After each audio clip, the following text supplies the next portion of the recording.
నమస్తే, welcome to our channel. నేను మీ Gautami. So మనం చూసుకుంటే ఏపీ రాజకీయాలు చాలా కాంట్రవర్సీగా మారుతూ ఉన్నాయి. గొడవలు ఇవన్నీ ఓకే, మనకి కామన్. బట్ ఏంటంటే ఇటు ప్రతిపక్ష నేతలు, అధికార పార్టీ నేతలు ఒకరి మీద ఒకరు బయోపిక్స్ అని మూవీస్ కూడా రిలీజ్ చేయడం జరుగుతుంది. అయితే ఇది ఎంతవరకు ఆ పార్టీలకి ప్లస్ అవుతుంది, ఎంతవరకు మైనస్ అవుతుంది అనేది చూసుకుంటే రీసెంట్గా అంటే మనం చూసుకుంటే జగన్మోహన్ రెడ్డి గారు ఇటు టీడీపీ వాళ్ళని ఉద్దేశించి వర్మ గారు రిలీజ్ చేసిన మూవీని చూసాం, వ్యూహం అని. అయితే ఇప్పుడు టీడీపీ వాళ్ళు కూడా దీనికి సంబంధించి వివేకం అన్న సినిమాని ఈ నెట్టింట వైరల్గా మారాయి అనమాట. అయితే ఇంతకీ ఈ మూవీని థియేటర్లో ఎందుకని రిలీజ్ చేయలేదు, మనకి యూట్యూబ్లోనే ఎందుకని రిలీజ్ చేశారు? అయితే రిలీజ్ చేసిన 2 డేస్కే 2 మిలియన్ వ్యూవర్షిప్ని కూడా సంపాదించుకుంది. అయితే దీన్ని బట్టి చూస్తుంటే జనాలు దీనికి కనెక్ట్ అయ్యారని అనుకోవచ్చా? అయితే ఇప్పుడు ఇదే అంశం మీద మాట్లాడతాం. మనతో పాటు జర్నలిస్ట్ నరేష్ గారు ఉన్నారు. నరేష్తో మాట్లాడి మరిన్ని విషయాలు అయితే తెలుసుకుందాం. నమస్తే నరేష్. నమస్తే అండి. అయితే మనం చూసుకున్నాం గతంలోని ప్రభుత్వం రాకముందు ఏంటంటే జగన్మోహన్ రెడ్డి గారు వీళ్ళకి సంబంధించి రిలీజ్ చేసిన మూవీస్ కొంచెం ఎఫెక్ట్ అయ్యి టీడీపీ ఓడిపోయింది అనేది చెప్పుకున్నారు. అయితే మళ్ళీ ఇప్పుడు ఎలక్షన్స్కి సంబంధించి కూడా జగన్మోహన్ రెడ్డి గారు మళ్ళీ అదే విధంగా వ్యూహం అని చెప్పి మూవీ రిలీజ్ చేయడం జరిగింది. అయితే వీళ్ళు మన టీడీపీ వాళ్ళు కూడా ఏంటంటే వివేకం అన్న మూవీ రిలీజ్ చేయడం జరిగింది. అయితే దీనివల్ల వైఎస్ఆర్సీపీ పార్టీకి ఏమైనా మైనస్ అయ్యే ఛాన్సెస్ ఉన్నాయంటారా? ఖచ్చితంగా ఇది వైఎస్ఆర్సీపీకి మైనస్ అవుతుంది వివేకం అనే మూవీ. ఎందుకంటే వివేకం కంటే ముందు వ్యూహం రావడం జరిగింది, గత ఎన్నికల్లో యాత్ర రావడం జరిగింది. యాత్రలో జగన్మోహన్ రెడ్డి గారి క్యారెక్టర్ అద్భుతంగా ఉంది. ఆయనకు మంచి పాజిటివ్ వచ్చే క్యారెక్టర్ అని చెప్పుకోవాలి, లుక్స్ కానీ అవన్నీ కూడా. తర్వాత వ్యూహంలో కూడా జగన్మోహన్ రెడ్డి పాత్ర యాప్ట్గా ఉంది. అక్కడ మాత్రం పవన్ కళ్యాణ్, చంద్రబాబు నాయుడు అలాగే లోకేష్ క్యారెక్టర్లు చాలా కామెడీగా ఉన్నాయి. అంటే వాళ్ళ చంద్రబాబు నాయుడు హైట్ ఎక్కడ, జగన్మోహన్ రెడ్డి హైట్ ఎక్కడ? చంద్రబాబు నాయుడు 6 అడుగుల ఆజానుభావుడు, జగన్మోహన్ రెడ్డి తక్కువే ఉంటాడు హైట్. కానీ వ్యూహం మూవీలో చంద్రబాబు నాయుడు ఆయనను పొట్టిగా చూపెట్టడం, జగన్ని పెద్దగా చూపెట్టడం, అంటే ఇక్కడ ఒక కమెడియన్గా చంద్రబాబు నాయుడు క్యారెక్టర్ని చూపెట్టడం జరిగింది. అలాగే లోకేష్ని పప్పు అని చాలా దారుణంగా చూపెట్టారు. ప్రజలు చూడడానికి వాళ్ళకు ఎవరు ఇది సారి ఈ మూవీ అనేది అర్థమైపోతుంటుంది. అంటే వాస్తవానికి అందరికీ తెలిసిందే 70% మందికి ఉంటుంది. ఇంట్లో ఉండే మహిళలకు ఎక్కువగా పెద్దగా లోకజ్ఞానం లేని వారు చూస్తూ ఉంటారు తప్పితే. అక్కడ జగన్మోహన్ రెడ్డి క్యారెక్టర్ అంటే బాగుంది, ఇటు వీళ్ళేమో కమెడియన్లుగా చూపించారు. రైట్, అది అర్థమైపోతే జగన్మోహన్ రెడ్డికి సంబంధించే పాజిటివ్గా చూపెట్టరని. వేరాస్ వివేక మూవీ వచ్చినప్పుడు ఆ మూవీ చూస్తే కనుక ఆ మూవీలో ఉన్నటువంటి జగన్మోహన్ రెడ్డి క్యారెక్టర్ చాలా బాగుంది. అంటే ఆ జగన్మోహన్ రెడ్డి క్యారెక్టర్ చూడడానికి లుక్స్ అంతా కూడా బాగున్నాయి. అంటే యంగ్ లీడర్ ఎలా ఉంటారో అలానే ఉన్నారు. జగన్మోహన్ రెడ్డి భార్య భారతి క్యారెక్టర్ కూడా సేమ్ అలాగే న్యాచురల్గా ఉంది. ఈ వివేకం మూవీ చూసినప్పుడు ఖచ్చితంగా ఇది జగన్మోహన్ రెడ్డి వ్యతిరేకులు తీశారు అని చెప్పేసి సామాన్య ప్రజలైతే అనుకోరు. బాగా రాజకీయం తెలుసున్న వారు, ఎక్కువగా సినిమాలకు సంబంధించినటువంటి ఎక్కువగా విషయాలు ఉన్న వాళ్ళు, సినిమా అంటే ఇంట్రెస్ట్ ఉన్న వాళ్ళకి అర్థమవుతుంది ఇది జగన్మోహన్ రెడ్డికి వ్యతిరేకంగా ఉందని. కానీ వేరే క్యారెక్టర్లు చూస్తే జగన్మోహన్ రెడ్డి, వైఎస్ భారతి, కాకపోతే వైఎస్ అవినాష్ రెడ్డి కొద్దిగా నెగిటివ్ షేడ్స్ ఉన్నట్టు అనిపిస్తుంది. అంటే ఆయన క్యారెక్టర్, ఆయన ఫేస్ కట్ చూస్తే. ఇక్కడ ఈ వివేక మూవీలో వైఎస్ వివేకానంద రెడ్డి గారు లాగే ఉన్నారు ఏంది అనిపించింది. ఆయన నటన కూడా చాలా సౌమ్యంగా, చూడ్డానికి నిజంగా ఆయన వైఎస్ రాజశేఖర రెడ్డి తమ్ముడేమో అనిపిస్తుంది, అంత న్యాచురల్గా ఉంది. మొత్తం క్యారెక్టర్లు కూడా షర్మిల క్యారెక్టర్ సేమ్ షర్మిల లాగానే ఉంది. విజయమ్మ క్యారెక్టర్ ఒక్కడే కొంచెం డిఫరెంట్గా ఉంది. సో సినిమా చూస్తుంటే మనకు అర్థమవుతుంది ఇవిడే విజయమ్మ అని, ఎందుకంటే మనకు చెప్తారు కాబట్టి. ఆ తర్వాత అక్కడ ముఖ్యంగా వైఎస్ భాస్కర్ రెడ్డి క్యారెక్టర్ అయితే విలనిజం ఉన్నటువంటి క్యారెక్టర్ లాగా ఉంది. సేమ్ భాస్కర్ రెడ్డి లాగానే ఉన్నారు, వైట్ హెయిర్ పైనకి దూసుకొని. చూడ్డానికి విలన్ లక్షణాలు, క్రూరమైనటువంటి లక్షణాలు కనబడుతున్నాయి ఆ క్యారెక్టర్ చూస్తుంటేనే. ఆ సినిమాలో మొత్తం కూడా మొదటగా వైఎస్ ఫ్యామిలీ ట్రీ చూపిస్తారు. చినకొండారెడ్డి, ఇటు రాజారెడ్డి. చినకొండారెడ్డి కొడుకుల్లో ఒకరు భాస్కర్ రెడ్డి అయితే, రాజారెడ్డి గారి కొడుకుల్లో ఇద్దరు రాజశేఖర్ రెడ్డి, ఆ తర్వాత వివేకానంద రెడ్డి. షార్ట్గా చూపిస్తారు. ఇటు రాజశేఖర్ రెడ్డి కొడుకు కూతురు, అటు వివేకానంద రెడ్డి కూతురు, ఇటు భాస్కర్ రెడ్డి కొడుకు. ఆ తర్వాత భాస్కర్ రెడ్డికి సంబంధించి ఆ చెల్లెలు కూతురు వైఎస్ భారతి రెడ్డి షార్ట్ కట్గా చూపించారు. అన్ని క్యారెక్టర్స్ చూస్తే రియల్ అని చూసినప్పుడు విజయమ్మ క్యారెక్టర్ తప్పితే మిగతావని విజయమ్మ క్యారెక్టర్ తప్పితే మిగతావన్నీ యాప్ట్గా ఉన్నాయి. జగన్మోహన్ రెడ్డి అవినాష్ రెడ్డి క్యారెక్టర్లు కొంచెం అటు ఇటుగా, ఇటు జగన్మోహన్ రెడ్డి సౌమ్యంగా, అటు అవినాష్ రెడ్డి చాలా విలనిజం లాంటి నెగిటివ్ షేడ్స్ లుక్స్లు మనకు కనపడ్డాయి. ఓకే, సో మొత్తం ఈ బయోపిక్ చూస్తే కనుక ఒకసారి మీరు అడిగిన ప్రశ్న ఏంటి అసలుకి? దీనివల్ల మనకి వైఎస్ఆర్సీపీ పార్టీకి మైనస్ అయ్యే ఛాన్సెస్ ఉన్నాయా అని అడగడం జరిగింది. ఖచ్చితంగా మైనస్ అవుతాయి. ఎందుకంటే సినిమా చూస్తున్నంత సేపు కూడా నిజంగా వైఎస్ వివేకానంద రెడ్డి గారు రాజశేఖర్ రెడ్డికి ఎంత సన్నిహితంగా ఉన్నారు అంటే, అక్కడ సినిమాలో రాజశేఖర్ రెడ్డి గారు చనిపోయిన తర్వాత వచ్చినప్పుడు అక్కడ జగన్మోహన్ రెడ్డి నాన్న తాలూకు ఆస్తుల వివరాలు, ఆస్తులు మీ దగ్గరే ఉన్నాయంట అన్నప్పుడు, అది మీ నాన్నగారు కాదు, మీ నాన్నగారు నేను వేరు కాదు, ఇద్దరం కష్టపడి ఈ ఆస్తిని మేము సంపాదించాము, అదైనా మా అన్న ఆస్తే కదా. ఇప్పుడు జగన్మోహన్ రెడ్డి తర్వాత వచ్చాడు, రాజశేఖర్ రెడ్డి తమ్ముడు వివేకానంద రెడ్డి ఇద్దరు అన్నదమ్ముల మధ్య ఉన్నటువంటి ప్రేమ అనురాగము వేరే ఉంటుంది అది. సో నేను ఫస్ట్ అంటే మేమిద్దరం కలిసి, మేము ఇద్దరము వేరు వేరు కాదు అనేది వివేకానంద రెడ్డి గారు చెప్పినప్పుడు అనిపించింది, నిజంగా ఫస్ట్ అన్నదమ్ములే కదా, జగన్మోహన్ రెడ్డి కొడుకు తర్వాత కదా అని.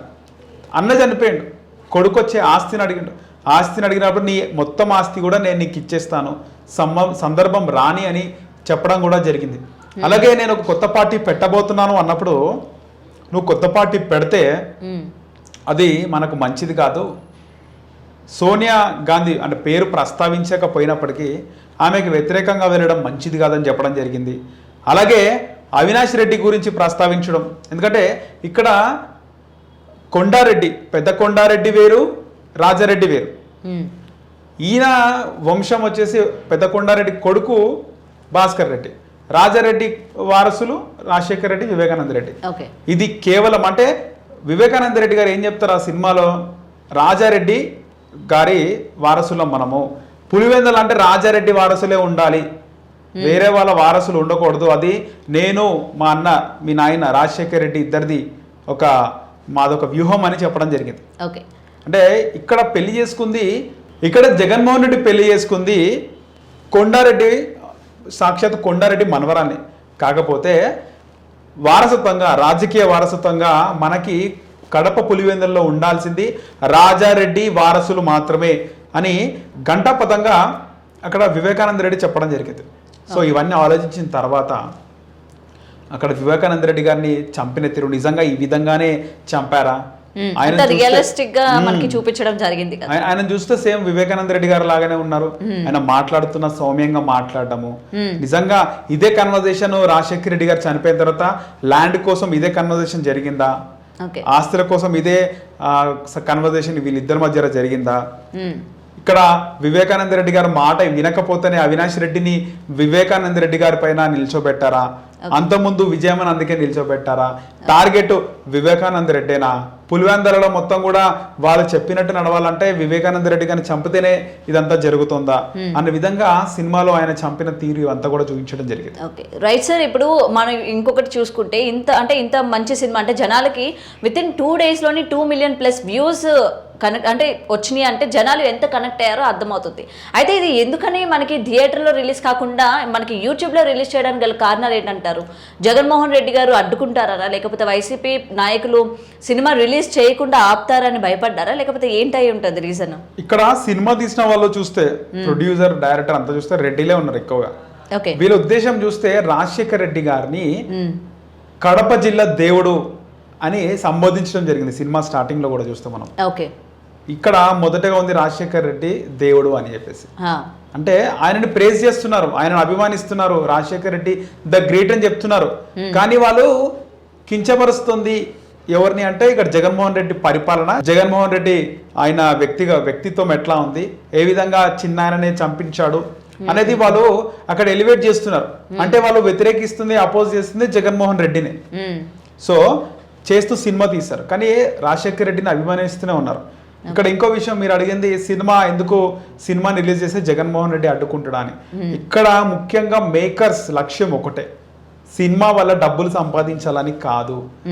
రాజశేఖర్ రెడ్డి తమ్ముడు వివేకానంద రెడ్డి గారిని అవినాష్ రెడ్డి, జగన్మోహన్ రెడ్డి ఏ విధంగా వాళ్ళు అంతమందించారు, అది ప్రజల్లోకి వెళ్ళాలి, ప్రజలు చైతన్యం కావాలి, అక్కడ జగన్మోహన్ రెడ్డి నిజస్వరూపం తెలియాలి, ఇది ప్రతి ఒక్క ఓటరు ప్రతి ఒక్క ఆంధ్రప్రదేశ్ ప్రజల్లోకి వాళ్ళ మైండ్లోకి ఈ విషయం పోవాలి అనే ఉద్దేశంతోనే సినిమా తీస్తారు. ఇక్కడ రిలీజ్ చేయకపోయినా యూట్యూబ్, దేనికైనా యూట్యూబ్ ఒక వేదిక. ప్రపంచంలో ఏది ఎక్కడుండి ఏం చూడాలన్నా యూట్యూబ్ లో చూడొచ్చు. అలాంటి యూట్యూబ్ లో రిలీజ్ చేశారు కాబట్టి ఖచ్చితంగా యూట్యూబ్ లో బ్లాక్ చేసినా కూడా ఇంకొక ఐడితో ఇంకొక ఛానల్ ద్వారా వాళ్ళు సినిమాని టెలికాస్ట్ చేస్తారు. వాళ్ళ ఉద్దేశము, వాళ్ళ వ్యూహం ఒకటే, ఈ సినిమా ఆంధ్రప్రదేశ్లో ఉన్నటువంటి ప్రతి ఒక్క ప్రజల గుండెల్లోకి, హృదయాల్లోకి, వాళ్ళ మెదడులోకి పోవాల్సిందే వాళ్ళ ముఖ్య ఉద్దేశం. ఓకే, ఈ రోజు మనం చూసుకుంటే జనాలందరి మీద సినిమా ప్రభావం ఎంతవరకు ఉంటుందో మనకు తెలిసిన విషయమే. అయితే ఇప్పుడు ఈ ప్రభావం వల్ల జనాల్లో మార్పు వచ్చి సీట్లు తగ్గే ఛాన్సెస్ ఉన్నాయంటారా వైసీపీ? అంటే ఎప్పుడు కూడా జగన్మోహన్ రెడ్డి గారి నోటి నుంచి వై నాట్ 175 అంటూ ఉంటారు కదా, మరి ఈ సినిమా ప్రభావం పడుతుంది అంటారా? మరి సినిమా ప్రభావం పడుతుంది. వివేకానంద రెడ్డి గారి హత్య కేసుకు సంబంధించి ఆ ప్రభావం పడుతుంది. ఓకే, ఎలాగైతే నోటిఫికేషన్కి సంబంధించి ప్రభుత్వ ఉద్యోగాల కోసం, ముఖ్యంగా ప్రభుత్వ ఉద్యోగాల కోసం విద్యార్థులు నోటిఫికేషన్ కోసం నిరుద్యోగులు ఎదురు చూస్తున్నారు, ఇంతవరకు నోటిఫికేషన్ లేదు, ఆ ప్రభావం పడుతుంది. రాజధాని ఆంధ్రప్రదేశ్కి లేదు, ఆ ప్రభావం పడుతుంది. ఓకే, అమరావతి రైతుల ఏదైతే ఇన్ని రోజులు బాధపడ్డ తీరు, ఆ ప్రభావం కూడా ఎన్నికల్లో పడుతుంది. మళ్ళీ మోదీ ప్రభావం పడుతుంది. చంద్రబాబు నాయుడు, పవన్ కళ్యాణ్ కలయిక, ఆ ప్రభావం కూడా ఖచ్చితంగా ఎన్నికల పైన పడుతుంది. మొత్తానికి జగన్మోహన్ రెడ్డికి గడ్డు కాలమే. ఎక్కువగా ఆయన ఓడిపోయే అవకాశాలే ఖచ్చితంగా కనిపిస్తున్నాయి. ఒకవేళ గతంలో జగన్కి వచ్చినటువంటి 153 చంద్రబాబుకి రావేమో, వాళ్ళ కూటమికి రావేమో, కానీ ఖచ్చితంగా జగన్మోహన్ రెడ్డి గద్దె దిగిపోవడం అయితే ఈ ఎన్నికల్లో ఖాయం. ఓకే, అండ్ ఫైనలీ సార్ లాస్ట్గా అడుగుతున్నాను, మీ అంచనా ప్రకారం ఎన్ని సీట్లు దక్కించుకోవచ్చు అంటారు? ఇప్పుడు వాస్తవానికి మనం అక్కడ ప్రత్యక్షంగా సర్వే రిపోర్ట్స్ కానీ సర్వే చేయించడం కానీ జిల్లాలు కానీ ఆంధ్రప్రదేశ్లో మనం తిరగలేదు, చేయలేదు, జనాల నాడి తెలుసుకోలేదు. వేరాజ్ గత ఎన్నికల్లో తెలంగాణలో ఉమ్మడి వరంగల్ జిల్లా, ఉమ్మడి మహబూబ్ నగర్ జిల్లా కానీ, ఉమ్మడి రంగారెడ్డి జిల్లా కానీ, ఉమ్మడి కరీంనగర్ జిల్లా కానీ, ఉమ్మడి ఆదిలాబాద్ జిల్లా, ఇవన్నీ కూడా జిల్లాలు తిరిగినాం. మెదక్, కరీంనగర్, నిజామాబాద్లో కూడా తిరగడం జరిగింది. టోటల్గా ఉమ్మడి 10 జిల్లాలో, ఉమ్మడి 6 జిల్లాలో కాంగ్రెస్ క్లీన్ స్వీప్ అనేది ప్రత్యక్షంగా నేను తెలుసుకున్న విషయం. ఖమ్మం కానీ, వరంగల్ కానీ, మహబూబ్ నగర్ కానీ క్లీన్ స్వీప్ అవుతాయని ముందే నేను ఎక్స్పెక్ట్ చేశాను. ఆ విధంగానే జరిగినాయి. అంటే అటు ఖమ్మము, వరంగల్, మహబూబ్ నగర్ ఇవన్నీ డిస్ట్రిక్ట్లు. సో ఆంధ్రప్రదేశ్లో మనం ప్రత్యక్షంగా చూడలేదు కాబట్టి ఎన్ని సీట్లు వస్తాయి అనేది మనం చెప్పలేం. కానీ గెలుపు మాత్రం తెలుగుదేశం పార్టీది, కూటమిది ఖచ్చితంగా ఉంటుందని నేను భావిస్తున్నాను. Okay sir, right, thank you. Right అండి.